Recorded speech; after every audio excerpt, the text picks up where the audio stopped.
Bandung 1953. Tahun di mana Baharudin Yusuf Habibie, sesosok siswa yang berprestasi, untuk pertama kalinya bertemu dengan gadis manis bernama Ainun.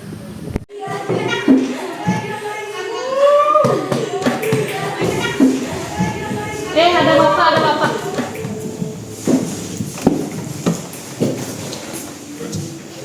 Selamat pagi anak-anak. Oke anak-anak, hari ini Bapak ingin bertanya mengenai materi kita kemarin.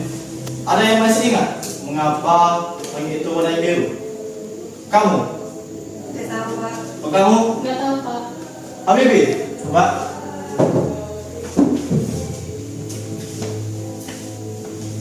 Baiklah, cahaya itu gelombang, merah, kuning, orange itu gelombang yang panjang, biru gelombang yang pendek. Sedangkan atmosfer itu satu frekuensi dengan gelombang yang pendek, yaitu biru. Jadi atmosfer menahan dan menghamburkan warna biru ke langit.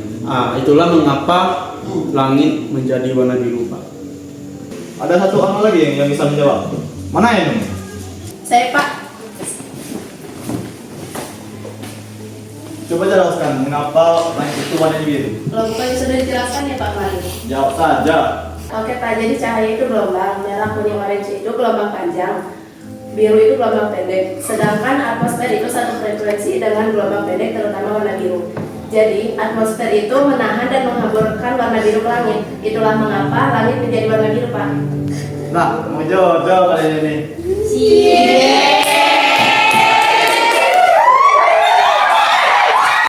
Saat jam istirahat, Habibie bersama teman-temannya melihat Ainun sedang berbincang-bincang di taman sekolah. Dan teman Habibie pun menekan Habibie untuk merayu Ainun. Tuh, lihat ada Ainun. Ruth, kamu berani nggak ngerayu dia? Jelek gitu, Kak. Jelek itu pasti kamu nggak berani ngomong ke dia. Pasti takut. Takut? Lihat. Hei Ainun, kamu itu jelek, hitam, seperti gula Jawa. Berani juga ya kamu ngomong itu sama dia. Emang kamu nggak tertarik sama dia? Bukan aku tak tertarik dengan kata rayuanmu. Saat matamu melirik, aku jadi suka padamu. Tiap kali kau bermanja, gemetar rasa di dada. Ingin ku bisikan cinta, tapi hati ini malu jadinya. Engkau masih ada sekolah, satu SMA. Belum tepat waktu tuh begitu begini. Anak sekolah datang kembali 2 atau 3 tahun lagi. Semenjak kejadian itu, Habibie dan Ainun pun mulai dekat. Habibie berencana melanjutkan studinya ke Jerman, sedangkan Ainun berencana melanjutkan studinya ke Universitas Indonesia dengan mengambil jurusan kedokteran. Beberapa tahun kemudian, setelah menyelesaikan studinya, Habibie kembali ke Indonesia dan bertemu kembali dengan Ainun. Susi, Ainun, wah cantiknya. Gula Jawa udah berubah jadi gula pasir sekarang. Gula pasir? Kamu sudah pulang dari Jerman? Ya, saya di Bandung, istirahat. Assalamualaikum. Waalaikumsalam. Rudi. Pak, gimana kabarnya Pak? Baik-baik. Kamu dari mana aja? Saya dari mobil Pak. Oh, silakan duduk.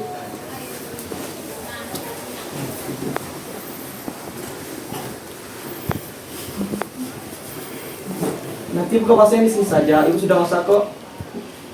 Katanya kamu sakit ya di sana? Iya Pak, saya kena TBC Pak. Kok nggak batuk-batuk? Itu TBC yang kena tulang tuh ya? Iya betul. Di sini orang tua Ainun ingin mendengar cerita Rudi mengenai studinya di Jerman. Allahu Akbar, Allahu Akbar, Allahu Akbar, Allah.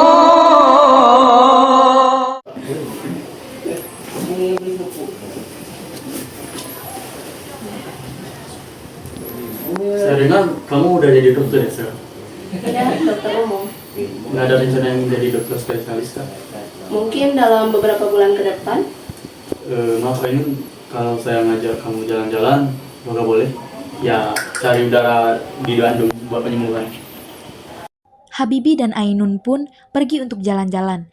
Ainun bercerita kenapa ia ingin menjadi seorang dokter. Waktu itu aku masih berumur 7 tahun kan. Kita sedang mengungsi karena perang.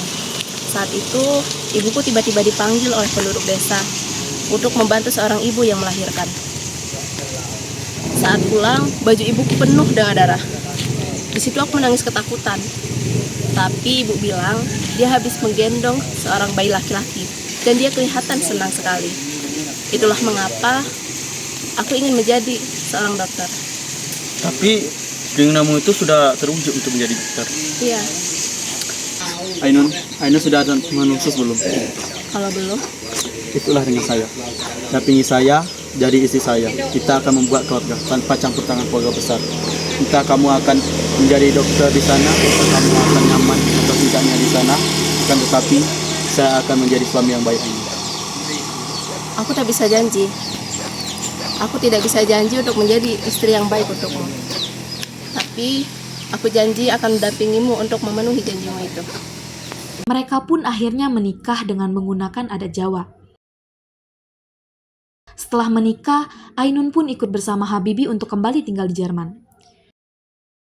Habibie bekerja di perusahaan kereta api, merancang mesin. Assalamualaikum. Waalaikumsalam.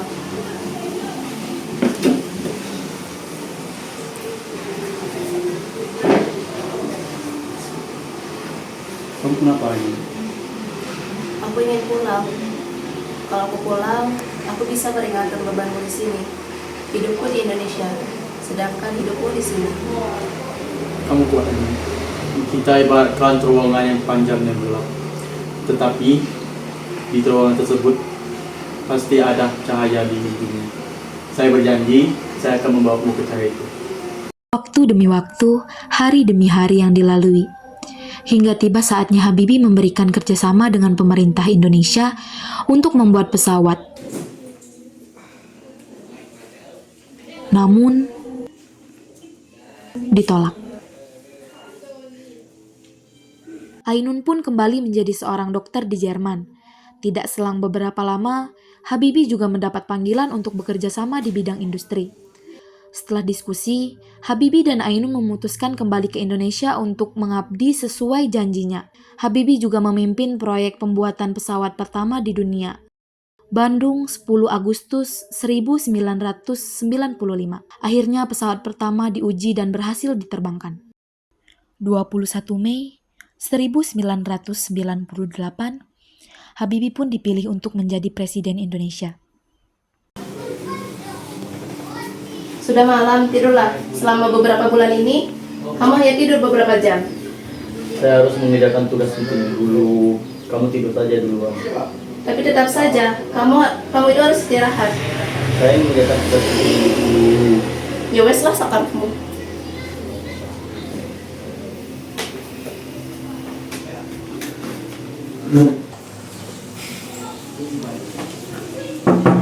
Ainun, buka pintunya.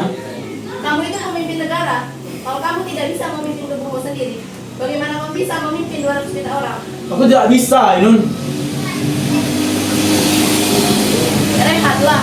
Kalau kamu sakit, kamu tak akan bisa memimpin bangsa ini. Kamu itu orang yang paling keras kepala dan paling sulit aku kenal. Tapi jika waktu bisa kembali, aku akan tetap memilihmu. Setelah tugasnya selesai, Habibie dan Ainun pergi berlibur. Tetapi pada saat yang bersamaan, Ainun jatuh sakit yang mengharuskan Ainun untuk melakukan operasi. Ainun pun dibawa ke rumah sakit Munchen, Jerman. Jangan khawatir, lagipun aku sudah pernah operasi. Ini seperti operasi usus buntu saja. OPM itu tidak sama dengan usus buntu. Hei, ingat, aku yang dokter, kamu yang buat pesawat. Jadi jangan sok tahu. Kamu yang dokter, aku yang buat pesawat. Jadi kamu yang harus tahu. Tidak lama setelah itu, Ainun pun dinyatakan kritis pada tahun 2010. Mana Ainun? Bagaimana keadaannya? Kamu harus segera menyiapkan pemakaman. Pemakaman apa maksudmu? Untuk siapa? Ainun harus sembuh. Tidak bisa. Ainun sudah terlalu menderita. Tidak lama kemudian, Ainun menghembuskan nafas terakhirnya. ia pergi untuk selama-lamanya. Ku meminta rindu, menyesali waktu, mengapa dahulu Gula pasirku. tak ku ucapkan aku Tepat mencinta jam 10 pagi 50 tahun yang lalu, dengan ucapan Bismillahirrahmanirrahim, masih bisa saya melangkah bertemu yang dilahirkan untuk saya dan saya untuk Ainun. Alunan budaya Jawa bernafaskan Islam, menjadikan kita suami istri. Melalui pasang surut kehidupan penuh dengan kenangan manis, membangun keluarga sejahtera, damai dan tentram, keluarga saya.